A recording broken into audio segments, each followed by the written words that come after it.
Crime हो या राजनीति, चुनाव हो या आयोजन, खेल हो या मनोरंजन, अब खुलकर होगी चर्चा हर एक मुद्दे पर। सटीक व बेबाक खबरों के लिए भारतीय न्यूज 24 के साथ जनमन की आवाज़। मैं दिल्ली हूँ, दिल्ली हमेशा लूटती आई है, लेकिन आज महिलाओं की इज्जत के साथ खिलवाड़ किया जा रहा है और कितने निर्भया के साथ गलत काम हो चुके। और हाल फिलहाल में जो राबिया के साथ घटना घटित हुई वो भी बर्बरतापूर्ण, जिसकी जितनी भी निंदा की जाए वो कम है। हमारे साथ हैं सोशल एक्टिविस्ट जेबा खान। मैं इनसे जानना चाहूँगा कि क्या जिस तरह राबिया के जो केस हुआ उसमें आगे नहीं बढ़ रहा है, कोई फैसला नहीं आ रहा है, सरकार की तरफ से कोई बयान नहीं आ रहे हैं, और खासकर दिल्ली सरकार की तरफ से, केंद्र सरकार को छोड़िए, दिल्ली सरकार की तरफ से भी कोई बयान नहीं आ रहे हैं, क्योंकि उनके यहाँ ही वो कार्यरत थी और वहीं से वो गायब हुई और दूसरे स्टेट में जाकर उनको लाश मिला, और दिल्ली सरकार का अभी तक कोई बयान नहीं आया। ऐसा क्यों? क्या केंद्र और राज्य सरकार दोनों इस केस को साइड लाइन करना चाहते हैं या कुछ सोच और है? देखिए, कुछ ना कुछ इसमें मिस्ट्री है जो सामने नहीं आ रहा है और जिसका खुलासा होना चाहिए और जांच होनी चाहिए।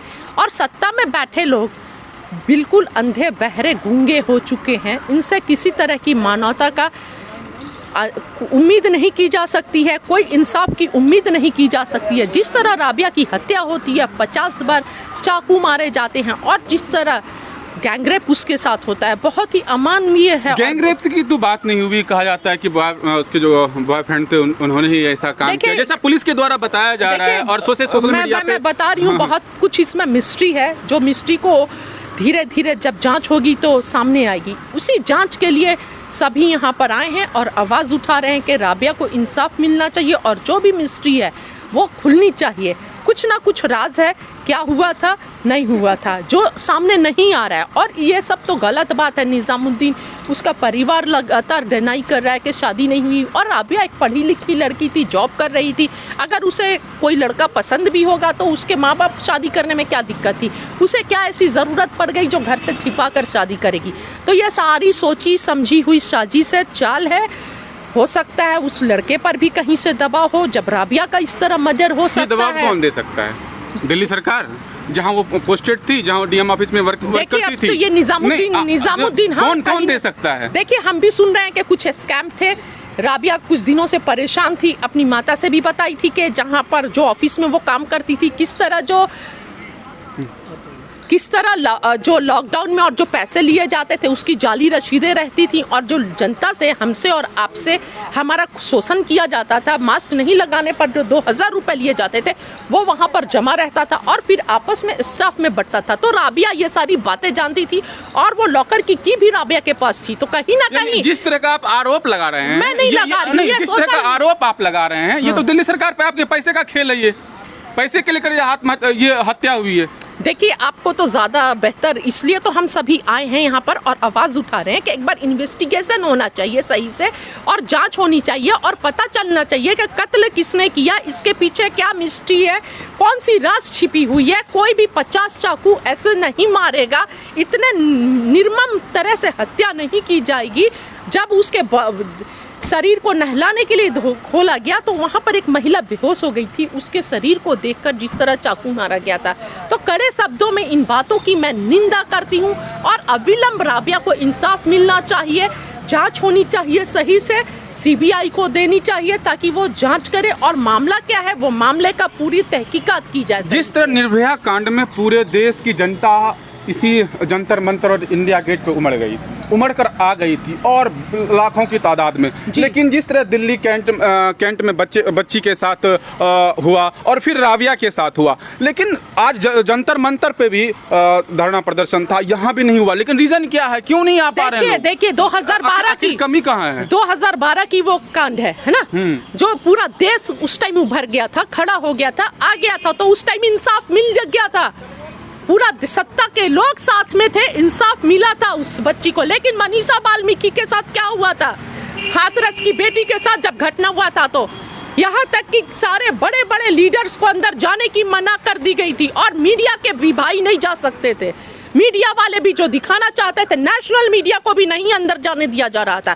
तो कहीं ना कहीं अब सत्ता में बैठे लोग जो है वो हकीकत को, सच्चाई को छिपाने में पापियों के साथ है, आरोपियों के साथ है। पहले जो था इंसाफ की उम्मीद थी, लेकिन अब इंसाफ की उम्मीद नहीं है, सिर्फ आवाज उठाया जाता है और आवाज को दबा दी जाती है, आवाज को कुचल दिया जाता है। और ज्यादा कोई शोर शराबा करेगा तो उस पर भी 2-4 गलत तरह से केस लगाकर जेल भेज दिया जाएगा। सभी को अपने जान का खतरा, सभी डरे में हैं। अब आपके अनुसार अभी की सरकार निकम्मी है, वो जनता की बातों को नहीं सुन रही है, लेकिन जिस तरह से आप अभी किसान आंदोलन का सपोर्ट कर रही थी और एक महिला होने के नाते जिस तरह से महापंचायत मुजफ्फरनगर के महापंचायत में पूनम पंडित के साथ और एक महिला रिपोर्टर के साथ मिसबिहेव हुआ, उसे हुटिंग करके बाहर कर दिया, उस पर आप क्यों नहीं बोल रही हैं? वहाँ भी महिला का शोषण हुआ, वहाँ भी महिला को बेइज्जत किया गया। पंडित के साथ क्या मैटर हुआ था उसके बारे में मुझे नहीं पता है, वो आपस की क्या बात है उनकी, वो भी आंदोलन से जुड़ी हुई हैं और वो भी आंदोलन से जुड़े हुए हैं। तो किसी महिला के कमर पे कोई पुरुष हाथ रखे, क्या ये सही बात है? नहीं, ये बात सही नहीं है, बिल्कुल। मैंने कब कहा कि ये बात सही है? लेकिन वहीं पर हरियाणा में महिलाओं को लाठी से मारा जाता है, जो आंदोलन कर रही थी महिला, ये बात सही है क्या? हाँ, ये बात सही है क्या? जब किसानों के बीच में कोई डिस्प्यूट हो तो उसको मीडिया उछाल देती है, दिखाती है कमजोरी को, लेकिन जहां पर सरकार की गलतियां होती हैं, जो अभी बस्तारा टोल प्लाजा पे किसानों को लाठी से मारा जाता है, लोकतंत्र को लठ तंत्र और किल तंत्र में बदल दिया जाता है, एक किसान हमारा शहीद हो जाता है और पूरा प्लान वे में जिस तरह लाठी चार्ज होती है किसानों पर, पूरे लहूलुहान हो जाते हैं। भगत सिंह तो चले गए, लेकिन उनके रास्ते पर चलने वाले उनके अनुयायी आज भी लहूलुहान है और वो जालियांवाला बाग की याद दिलाती है बस्तारा टोल प्लाजा की घटना। उस टाइम नेशनल मीडिया कहाँ थी देश की? छोटी छोटी बातों को तो याद किया जाता, और जब धरना में बैठी महिलाओं को 200 में बिकने वाली बोला जाता है, उस टाइम कहाँ है? लेकिन एक बात और, जिस तरह से केंद्र सरकार जो सत्ता में पार्टी है वो कह रही है कि जो सारे अपोजिट के जो राजनीतिक दल हैं वो एक मंच पे आना चाहते हैं और सरकार का इसी माध्यम से विरोध करना चाहते हैं, क्योंकि उनके पास कोई मुद्दा नहीं है, कोई काम नहीं है, इसलिए तरह तरह के मुद्दे उठाकर सरकार का विरोध कर रहे हैं, सरकार का घेर रहे हैं। इस बात में कहाँ तक सच्चाई है?